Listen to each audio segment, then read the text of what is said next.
लगै छै अपने सबके मिथिला संस्कार पर स्वागत करै छी। आ प्रथम दिन पूजा कोना करब से अपने सबके बतबै छी, से सुनू।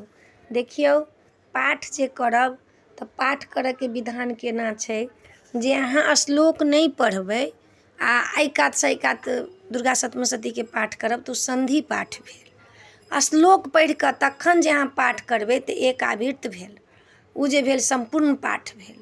आ एहि कातसँ एहि कात जे करबै तऽ एकावृत्त भेल, ओ संधि पाठ भेल। अहाँ श्लोक बीचमे कऽ कऽ जेना या देवी सर्वभूतेषु शक्तिरूपेण संस्थिता नमस्तस्यै नमस्तस्यै नमस्तस्यै नमो नमः एहिना श्लोक होइ छै। तऽ श्लोक बना कऽ जे फेर अहाँ पाठ करबै, आगाँ श्लोक पाछाँ श्लोक, ई जे पूरा अहाँ 13वाँ अध्याय पाठ करबै तऽ अहाँके ई संपूर्ण पाठ भेल। आ ओना बिना श्लोक कऽ कऽ अहाँ 13वाँ अध्याय पाठ करबै तऽ संधि पाठ भेल, एकावृत्त भेल, एकावृत्त भेल। आ कतेक लोक जे छै जेना पहिला दिन अहाँके 1 अध्याय पाठ केलकै, दोसरका दिन अहाँके 3 अध्याय पाठ केलकै, तेसरका दिनमे समाप्त कऽ देलकै। जेना अहाँके 2 बेरके 3 बेरमे केओ समाप्त केलकै कहि कऽ, तऽ ई जे अहाँके छै से ई पाठ एम्हरके संधिए पाठमे गिना गेल। ई पाठ एना भेल। पाठोके नियम छै, पाठो करऽके नियम छै। जेना आब 1 अध्याय खतम भेल तऽ अहाँ 1 बेर पानि लेबै, जल रहत से लेबै, सिक्त करबै, आचमन करबै, फेर शुरू करबै 1 अध्यायके बादमे। तऽ से बात छै। पूजा करैके अहाँके विधान अइ जे पहिले कलश गणेशके पूजा करबै, तकर बाद एम्हर जे छै से 4टा देवता आदि अनादि पंच देवता, तखन देवता सबके माता शैलपुत्रीके तखन पूजा करबनि। एक दिन जहिना पूजा करबै तहिना देवीके पूजा अलग अलग भऽ जेतै। जतेक छथिन 9 देवी, 9 देवीके अलग अलग पूजा हेतै। लेकिन जतेक एम्हरके लोक छथिन, कलश गणेश, पंचदेवता आदि अनादि, ई सब जे छथिन विष्णु भगवान शंकर जी, हिनकर सबके सब दिन ओहने पूजा हेतनि, हिनकर सबके ओहिना पूजा हेतनि। ज्योति अहाँ जराब, अखण्ड ज्योति, तऽ ओ ज्योतिमे अहाँ एकटा पैसा धऽ देबै, तखन एकेटा बत्तीसँ अहाँके ज्योति जरत, ज्योति बुझत नहि, ज्योतिओके पूजा हैत। लास्टमे अहाँ पाठ कऽ कऽ उठब, शंखोके पूजा हैत। पहिने जे छै कलश गणेशके पूजा करब, अक्षतसँ, फूलसँ, चन्दनसँ, तखन माला चढ़ायब, हुनका जनेऊ चढ़ायब, हुनका सुपारी चढ़ायब। पान सुपारी सब दिन काज लगै छै, पान सुपारी सब दिन माताके चढ़ै छनि, सब दिन सब देवीके पूजा होइ छनि। तब अपने सबके जे ई जे छै से पूजा अहाँ करब, पहिले घरके पूजा कऽ कऽ एम्हरके पूजा करब। साँझमे अहाँ जे से आरती करब, हुनका दीप जरायब, हुनका जे छै तखन दीप तीप जरा कऽ तखन रातिके फलाहार करब, जे करब फलाहार करला। पूजा करऽवला जे वस्त्र रहत से उतारि लेब, तखन अहाँ पानि मुँहमे देब। केला 9 दिन अहाँ उहे वस्त्र पहिर कऽ पूजा करब तऽ वस्त्र उतारि लेब पूजा केलाके बादमे, ऐँठि नहि होबऽके चाही। फेर अहाँ पानि, आब जेना लेडीज छथिन तऽ चूड़ी कोना उतारथिन, तऽ चूड़ी वएह रहतनि, लेकिन ब्लाउज साया जे रहत, साड़ी रहत, से उतारि कऽ धरब, तखन जाकऽ अहाँ पानि तानि जल ग्रहण करब। मर्द छी तऽ धोती बदलि लेब, तौनी खोलि लेब, गंजी बदलि लेब, जे पूजा करऽ कालमे खाली अहाँ पहिरब। पूजाके अपने सबके एहि बेर हम जेना दुर्गा सप्तशतीके पाठ होइ छै पहिल अध्यायके, तऽ अपने सबके ही हम कथा देब।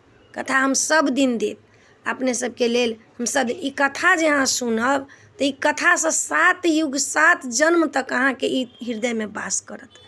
कैला माता जे छथिन से अहाँके दुर्गा सप्तशतीके जे पाठ होइ छै से जेना देवी भागवत छै, जेना गीता छै। गीता शॉर्टकट भागवतके शॉर्टकट छै, गीता पाठ जे होइ छै से। आ एकर पूरा गीता जे छै ने से सप्ताह भागवत छै पूरा गीता। तहिना देवी भागवतके शॉर्टकट छै दुर्गा सप्तशती, आ पूरा जे छै से देवी भागवत छै। 2टा तऽ भागवत छै अहाँके, सप्ताह भागवत, देवी भागवत।